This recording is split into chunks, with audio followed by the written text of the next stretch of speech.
I'm Cesar from Chatwith. This is to share how to add links in your WhatsApp status. This is becoming more and more used. This is something that people check, and and they see what's happening. They see, who is sharing, what are you sharing. So WhatsApp status is something I think worth considering for your marketing effort. So you can share links in text status, not image status. If you share an image, you can add a text, you can add the link, but the link is not going to work. It's only for text status. I don't know if WhatsApp is going to keep it, if they're going to improve. This is something that we will see in the future.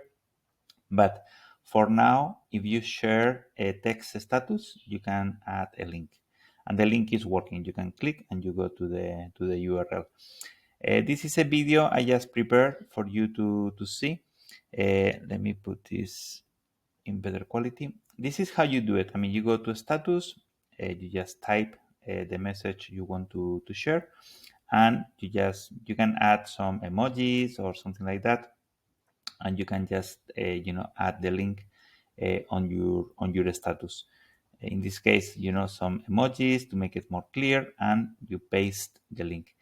Even WhatsApp is even creating like a nice thumbnail preview. So everything is good, everything is working fine. You can just use it. This is me on my jeans yesterday. But this is what we mentioned. If you share a photo status, if you add a photo, you can add text, but you cannot add the link. Okay, the link is not going to work. So this is for images. Images, are nicer. They look much better, but the link is not going to work. Okay, so this is just for you to consider. If you want to make the link work, use text status. If you want to add a photo, do it, but it's not going to have the link on the text. Okay. Well, hope you like it. Stay safe. Thank you. Bye bye.